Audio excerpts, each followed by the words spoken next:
Imagine করুন আপনি আর আপনার বন্ধু একসাথে এসআইপি শুরু করলেন 25,000 টাকা দিয়ে 20 বছরের জন্য। একজন রিটার্ন পেল 10% হিসাবে, আর 20 বছর পর তার টোটাল ভ্যালু হবে 1,91,00,000 টাকা। এবার কিছু চেঞ্জ করার পরে যদি আপনার রিটার্নটা 14% হয়ে যায়, তাহলে আপনার টোটাল ভ্যালু হবে 3,29,00,000 টাকা, অর্থাৎ আগেরটার থেকে 1.5 গুণ বেশি। এবার যতক্ষণ আমি আপনাকে 5টা মেথড বলছি যার মাধ্যমে আপনি আপনার টাকাকে 2 গুণ করতে পারবেন, তার আগে আপনার জন্য একটা প্রশ্ন আছে। আপনার কি মনে হয় ইন্ডিয়াতে যত লোক আছে সবাই মিলে প্রতি মাসে কত টাকার এসআইপি করেন? দ্য আনসার ইজ 21,262 কোটি টাকার এসআইপি করে প্রতি মাসে। Association of mutual fund in ইন্ডিয়ার অ্যাকর্ডিং 2016-17 সালে টোটাল এসআইপি প্রায় 43,921 কোটি টাকার হয়েছিল, আর এখন সেই টাকার অর্ধেক মানুষ এক মাসেই করছে। আর যদি পুরো বছরের কথা বলি তাহলে আগের ফাইন্যান্সিয়াল ইয়ারে প্রায় 2 লাখ টাকার এসআইপি মানুষ করেছিলেন। এর অর্থ হলো ইন্ডিয়ানরা বিশ্বাস করে যে ওয়েলথ বানানোর পেছনে এসআইপির একটা বড় রোল আছে। কিন্তু এবার যে প্রশ্নটা আসে সেটা হলো ইন্ডিয়ার এত যে লোক তারা প্রতি বছর এত টাকা এসআইপিতে জমা করছে, সেই সমস্ত লোকেরা কি কিছু বছর পর কোটিপতি হয়ে যাবে? আর এর উত্তর হলো হয়তো না, কারণ এই লোকেদের মধ্যে অনেকেই কিছু ভুল করবেন, যে কারণে তাদের টাকা যত হওয়া উচিত ছিল তত হয়তো হতে পারবে না যতটা আমরা ক্যালকুলেট করে দেখতে পারি। এবার এরকম কেন হয়? তার প্রথম রিজন হলো আপনিই বলুন, আপনি যদি এসআইপি শুরু করে থাকেন তো আপনি কতগুলো এসআইপি মিস করছেন। এবার আপনিই বলবেন হয়তো 1-2 বার মিস হয়ে গেছে। এবার অ্যাকচুয়ালি কি হয়ে গেছে সেটা আমি আপনাদের দেখাচ্ছি। আমি এখানে এটা মেনে চলছি যে আপনি প্রতি মাসে 25,000 টাকার এসআইপি করছেন 20 বছরের জন্য, আর আপনি এক্সপেক্ট করছেন যে আপনি 12% রিটার্ন পেয়ে যাবেন নিফটি 50 ইন্ডেক্স ফান্ড থেকে। তো এই 20 বছরের মধ্যে 240টা মাস আছে, আর প্রতি মাসে 25,000 টাকা সেম থাকে না। তার কারণ আপনি এখানে দেখুন, এই প্রথম 25,000 টাকার কম্পাউন্ড হওয়ার জন্য দরকার হচ্ছে 240 মাস। পরের মাসে আপনি আবার যখন 25,000 টাকা জমা করবেন তো সেইখানে লাগছে 239 মাস, অর্থাৎ 1 মাস কম কম্পাউন্ড হওয়ার জন্য। আর এইভাবে 238, 237 মাস করতে করতে আপনার শেষ 25,000 টাকা 20 বছর পরে মাত্র 1 মাস লাগবে কম্পাউন্ড হওয়ার জন্য। অর্থাৎ আপনি এখানে দেখুন, ফিউচারে আপনার যে 25,000 টাকা ছিল, যদি আপনি এটাকে পুরো 240 মাস দেন কম্পাউন্ড হওয়ার জন্য, আর যদি সেটা 12% রেটে কম্পাউন্ড হয়েও যায়, তাহলে সেটা হবে 2,72,313 টাকা। কিন্তু পরের যে 25,000 সেটা হবে 2,69,617 টাকা। এইভাবে আপনি যদি একদম লাস্টের দিকে চলে আসেন, আপনি লাস্টের 25,000 টাকাকে দেখেন, তাহলে এটার কম্পাউন্ড হতে লাগবে মাত্র 3 মাস, যেখানে আপনি রিটার্ন পাবেন মাত্র 25,757 টাকা। অর্থাৎ এটা থেকে মাত্র 257 টাকা আপনি পেয়েছেন।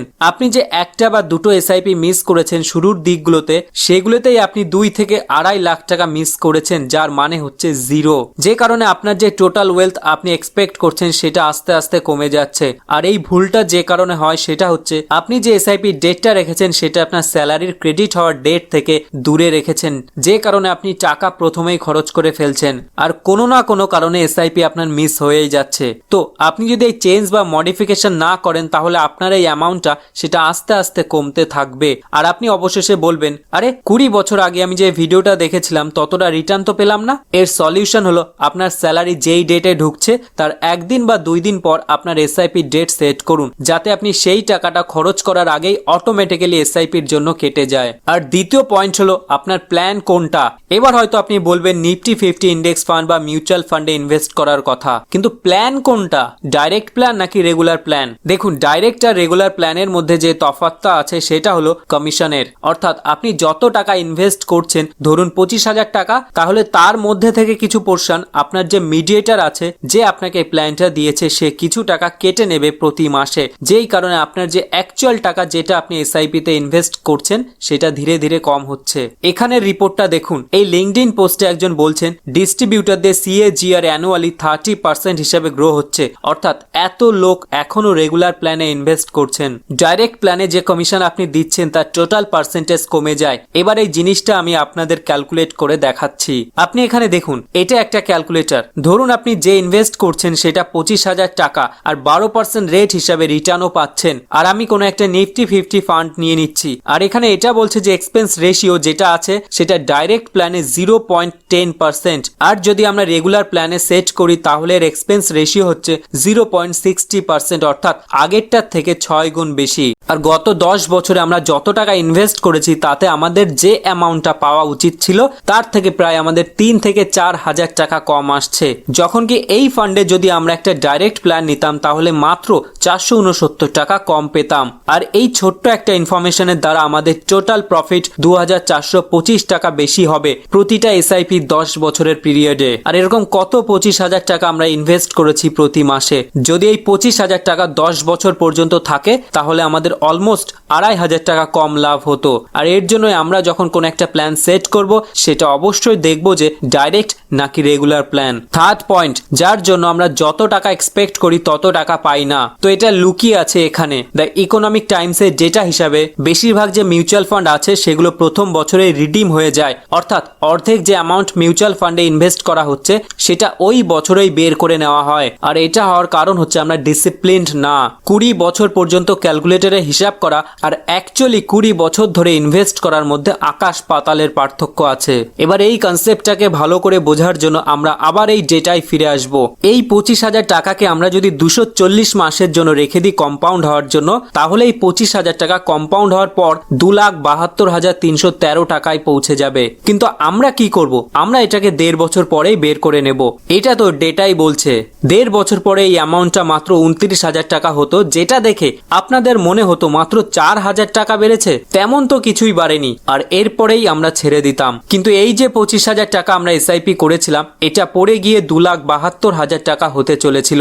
আর ম্যাক্সিমাম লোক যারা কোটি কোটি টাকা এই সমস্ত ফান্ডে ইনভেস্ট করে রেখেছেন তাদের মধ্যে বেশিরভাগ লোকই এই রকম ভাবে তাদের টাকা বের করে নেবেন, যার ফলে তারা কোনোদিনই কোটিপতি হতে পারবেন না।